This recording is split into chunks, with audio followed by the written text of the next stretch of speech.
Dixo Daily presenta. Bienvenidos. Esto es Fuera de la Caja. Yo soy Macario Schettino y le agradezco mucho que me escuche en esta nueva emisión para revisar lo ocurrido en la semana que terminó el Domingo de Ramos, el 13 de abril.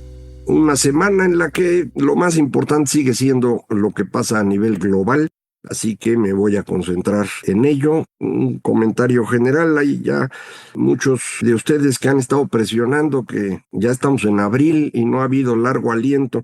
Pues sí, estoy escribiendo un libro que espero terminar justamente para fines de este mes. Por lo tanto, no puedo grabar largo aliento, pero lo haré a partir de mayo, yo espero.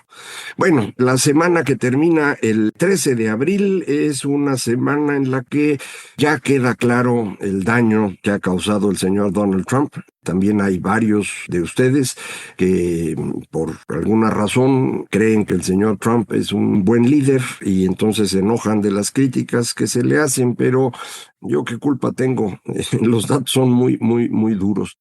¿Recuerdan ustedes? En la semana pasada platicamos cómo fue que calcularon estas tarifas que le aplicaron a todo el mundo. Excluyeron de estas tarifas solo a México y Canadá porque ya tenían los 25% que nos fueron aplicando, primero a todo lo que no estaba en el TEMEC, luego a los automóviles bajo ciertos cálculos que van en contra de la esencia del TEMEC, es decir, calculando el contenido de origen de un automóvil solo origen estadounidense y no origen norteamericano, es decir, México, Estados Unidos y Canadá, que ha sido la esencia tanto del NAFTA como del TEMEC. Entonces ese fue un segundo arancel. Luego vino el del acero y el aluminio, otro 25%. Entonces a nosotros ya nos había torcido, de manera que pues no nos incluyó en esa lista. Tampoco incluyó a Rusia. Y esto es importante porque, pues, otra vez sigue el señor defendiendo a Rusia en su invasión a Ucrania. Lo volvió a hacer hoy lunes, que estoy grabando para usted. No parece que vaya a cambiar de opinión. Es un admirador de Putin y pues quiere cargarle toda la culpa a Ucrania. Y esto fue lo que generó un conflicto con la Unión Europea, que el día de hoy ya llegó a un nivel bastante grave. Una nota del Financial Times del día de hoy, lunes, dice que las personas de la Unión Europea que tienen que ir a trabajar a Estados Unidos para cuestiones diplomáticas y demás, de ahora en adelante van a llevar celulares y computadoras preparados para no ser espiados. Es un tratamiento que se usa para ir a países pues, que son riesgosos en términos geopolíticos. Lo hacían con China, por ejemplo, pero ahora lo van a hacer con Estados Unidos. Esto es una muestra muy clara de que la Unión Europea ya no confía en Estados Unidos, no solo en términos de económicos y de aranceles, no. Ya estamos hablando de un nivel más profundo en términos de inteligencia y geopolítica. La Unión Europea se separa de Estados Unidos. Esto no puede ser una buena noticia, no lo es. De momento no creo que cause nada importante, pero es un proceso que, insisto, va acompañado de Alemania, que empieza a armarse de nuevo, y pues muy probablemente de la intervención directa en contra de Rusia por parte de la Unión Europea, especialmente en la defensa de los países bálticos, Finlandia, Polonia, que son los que están amenazados directamente por Rusia. Entonces, probablemente la OTAN deje de existir pronto y la Unión Europea empiece a defenderse ella sola. Insisto, eso no es una buena noticia, pero pues así son las cosas. Una segunda noticia que apareció hoy también en Financial Times es que los fondos de pensiones de Canadá y de Dinamarca están considerando reducir sus posiciones en bonos del Tesoro estadounidense porque pues no confían en Estados Unidos. Los dos países han sido amenazados con ser invadidos. Canadá lo querrían convertir en el Estado 51 y Groenlandia, pues que es parte de Dinamarca, la querría Estados Unidos para ellos. pues habrá muchas personas que crean que estos eran como bromas del señor Trump, pero para Canadá y Dinamarca no son bromas y están moviéndose. Este movimiento que le estoy comentando ahorita, que apenas lo anunciaron, fue exactamente lo que ocurrió en la semana. Le decía yo, el señor Trump anunció la semana anterior sus aranceles nuevos para todo mundo y dijo van a entrar en vigor el 9 de abril.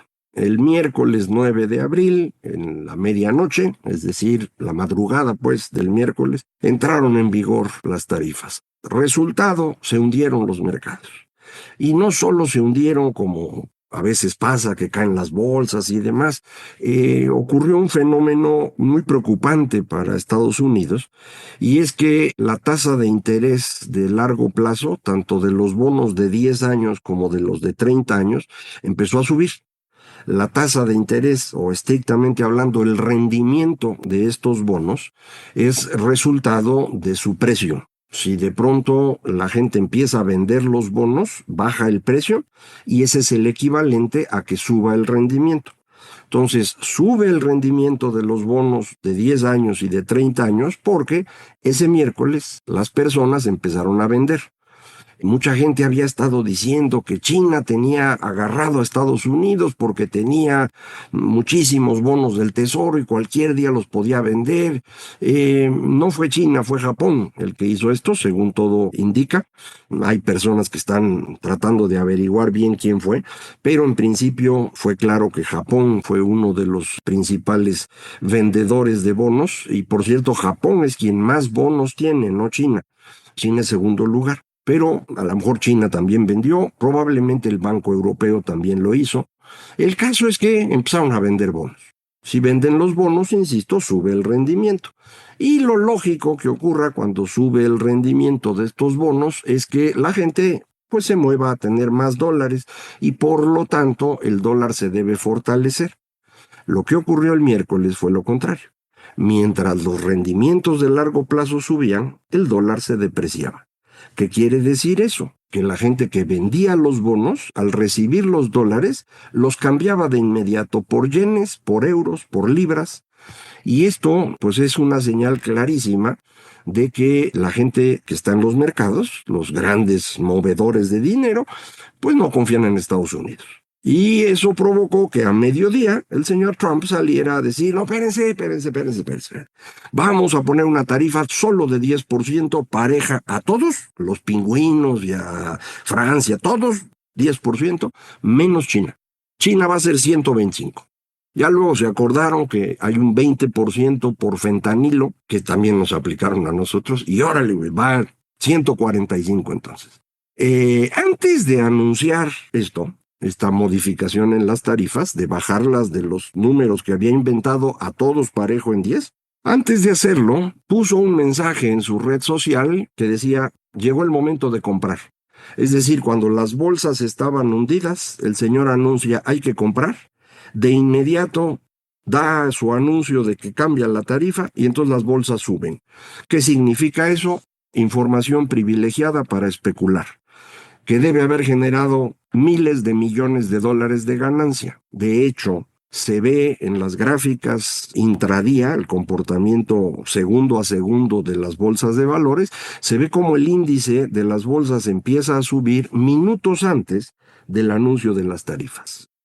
Esto significa que, como ya usted sabe, el señor Trump, que es un bandido, aprovechó la circunstancia para llevarse una lanita a su casa. Y una lanita, pues, debe haber sido bastante considerable. Ya sabíamos que el señor es un tramposo y es un bandido. No en balde, el señor es un convicto. Fue encontrado culpable de 37 delitos y el juez no le puso ninguna pena porque ya había sido electo presidente. Pero es un delincuente convicto y lo es por, entre otras razones, fraudes. Y este es un fraude. No entiendo bien por qué en Estados Unidos todavía no arrancan un proceso en su contra, pero deberían hacerlo. Esto no está bien. Pero bueno, ese es un problema de ellos. Lo importante para nosotros es, insisto, que el mundo pierde la fe en Estados Unidos. Y Estados Unidos había sido el centro del mundo desde la Segunda Guerra Mundial. durante un tiempo compitiendo con la Unión Soviética, a la que derrotó, a veces con la presencia cercana y la amenaza de que los podía rebasar Japón o ahora China, pero en esencia Estados Unidos había sido la base sobre la cual funcionaba todo el sistema. Es así porque ganaron la Segunda Guerra Mundial y porque implantaron un sistema en el cual ellos salían beneficiados. Para eso lo hicieron. Sistema de reglas con organizaciones vigilantes de esas reglas, Naciones Unidas, la OTAN, el Banco Mundial, el Fondo Monetario, todas esas organizaciones hechas para cuidar un sistema que estaba hecho en beneficio de Estados Unidos, especialmente en un sistema financiero en donde el dólar tenía una posición privilegiada. A diferencia del sistema anterior, el del patrón oro, que rigió de 1870 a 1913, que beneficiaba a la Gran Bretaña, que en ese momento era el país más poderoso, y los beneficiaba porque ellos tenían las minas de oro más grandes del mundo. Este sistema posterior a la Segunda Guerra Mundial, el sistema de Bretton Woods, está construido de manera que todas las monedas tenían un tipo de cambio fijo con el dólar y el dólar con el oro. Era el intermediario el dólar. Y esto le permitía moverse sin que los demás se pudieran defender, digámoslo así. Esto llegó a su fin el 15 de agosto de 1971, cuando el señor Richard Nixon dice ya no podemos y vamos a liberar el dólar, dejamos de tener tipo de cambio fijo, todas las demás monedas tuvieron que acomodarse, nos fuimos moviendo todos al tipo de cambio flexible, los que nos tardamos pues nos costó, como es el caso de México, esas son las devaluaciones de 76, 82, 87 e incluso 94. Ocurren por andar queriendo manipular el tipo de cambio cuando el resto del mundo ya estaba en tipo de cambio flexible. Entonces, este sistema que había construido Estados Unidos en su beneficio es el que está destruyendo el señor Trump. No tenemos nada a cambio, no se ve nada que lo pueda reemplazar. Si esta preocupación con Estados Unidos continúa, entonces el dólar perderá su posición como moneda de referencia. Pero para que eso ocurra, se necesita que haya alguna moneda que lo reemplace.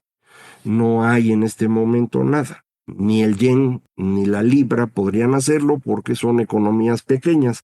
Digo, son importantes, ¿no? Japón o Reino Unido son la tercera o cuarta economía o la sexta, no sé. Pero son relativamente chiquitos. La economía grande que podría respaldar una moneda sólida es la Unión Europea. Pero no tiene ejército. Entonces, pues no puede. Sin embargo, en eso están. Eso es precisamente lo que detonó el señor Trump, que Europa empiece a construir su propio ejército. Eso no se hace para mañana. Ellos mismos han dicho que esperan tener un ejército razonable en 5 años, es decir, para 2030. Si esto fuese así, pues entonces el euro podría ir creciendo paulatinamente su importancia y reemplazar al dólar en aquel momento. Hay una dificultad adicional de Europa, además de no tener ejército, y es que su toma de decisiones es muy lenta por la forma como está construida la Unión Europea. Si esto lograran hacerlo un poquito más eficiente, y si además Reino Unido regresara a la Unión Europea, pues entonces ya tiene usted ahí, ahora sí, un polo relevante a nivel global. China no puede ser quien ponga la moneda de referencia. Ya ve usted que muchas veces salen con que los BRIC van a poner una moneda. Los BRIC son nada más China, ¿no? India es una economía que está creciendo mucho, el país más poblado del mundo, pero su nivel de desarrollo es todavía muy bajo, ¿no? China, con todo y lo que ha crecido, acuérdese, el ingreso por habitante en China es el mismo que el ingreso por habitante en México. O sea, tampoco es así una maravilla. Lo mismo pasa con Rusia. Su nivel de ingreso por persona es parecido al nuestro. O sea, no son grandes potencias. China uno lo puede imaginar como potencia por su tamaño, porque dicen tiene muchísima gente. Pues la verdad es que no sabemos cuánta. Según los datos más o menos oficiales, andará bajito de 1.400 millones de personas. Extraoficialmente, todo parece indicar que estaría rondando los 1.000 millones de personas. Pero, insisto, no es fácil saberlo. Lo mismo que comentaba yo de Rusia en la ocasión anterior y alguien me decía, y si no sabes cómo es Rusia, ¿por qué entonces afirmas que el ingreso es el mismo que en México? Son los datos oficiales, ¿no? Son los datos que uno puede obtener, Banco Mundial, Fondo Monetario Internacional, con eso hace uno el cálculo y es muy probable que esté sobreestimado porque estos países suelen inventarse un PIB más grande. Pero bueno, más allá de eso, China no podría ser el país con la moneda de referencia porque no tiene sistema financiero. El sistema financiero chino es controlado desde el gobierno.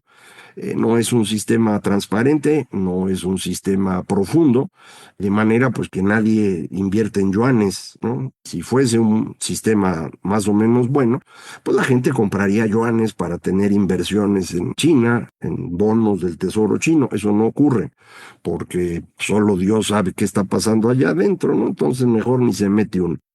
De manera pues que no hay un reemplazo. Esto significa que estaríamos entrando a un periodo de inestabilidad, de incertidumbre, de hecho, similar a lo ocurrido en los años 30. En aquella ocasión, cuando la Primera Guerra Mundial, el Reino Unido se endeuda brutalmente y al término de la Primera Guerra ya no puede tener la posición relevante que tenía antes, cuando implantó el patrón oro. Ya no podía controlar. Se intentó durante un tiempo tener un patrón bimetálico oro-plata otra vez, no cuajó. Nueva York todavía no había reemplazado a Londres como el centro financiero global, cosa que fue ocurriendo en el transcurso de la entreguerra.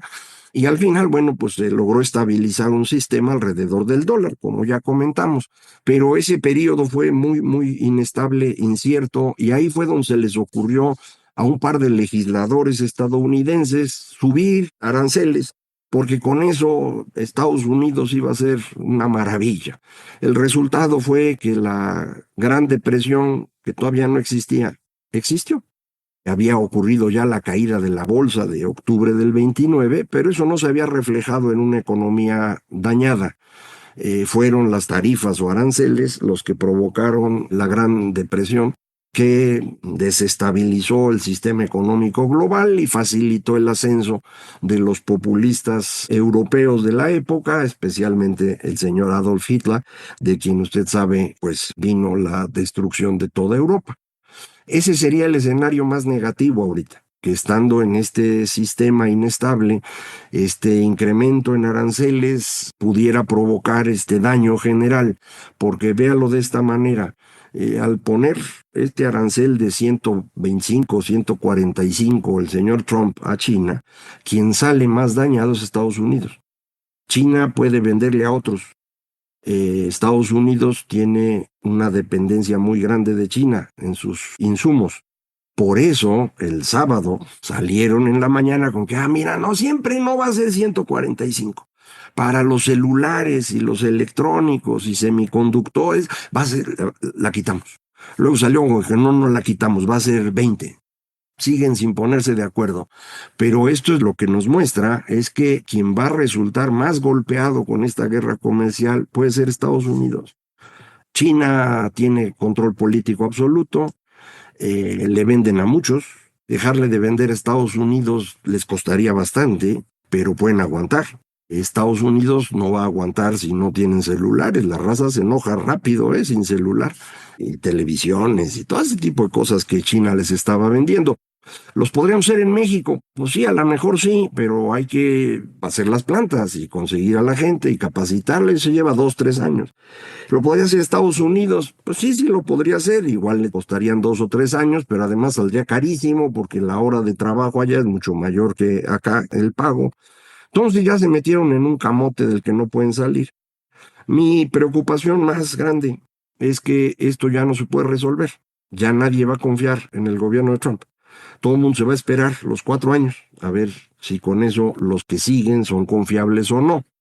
Para eso se necesitaría que el grupo del señor Trump pierda la elección en la próxima ocasión.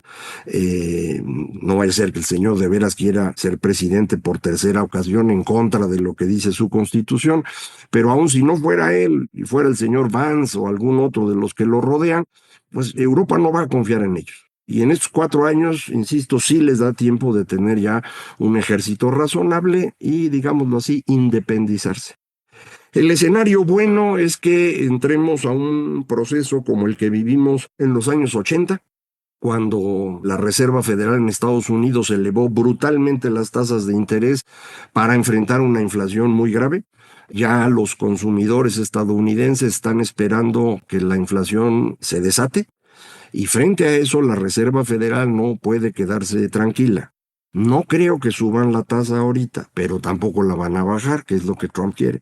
Entonces va a empezar el enfrentamiento. Entonces, ese sería el escenario bueno. El malo ya se lo dije. En medio hay muchas posibilidades, pero lo más importante que debe quedar absolutamente claro es el periodo de un sistema de reglas centrado en Estados Unidos que inició en 1945 ha terminado por completo y no se va a restablecer. No sabemos qué se va a construir a cambio. No creo que salga mejor. Y aun si saliera mejor, el periodo para lograrlo va a ser un periodo de transición muy complejo. Así que los próximos años van a ser difíciles. Si puede usted, prepárese y, como siempre, disfrute cada momento porque esta cosa se acaba. Muchísimas gracias a todos. Esto fue Fuera de la Caja.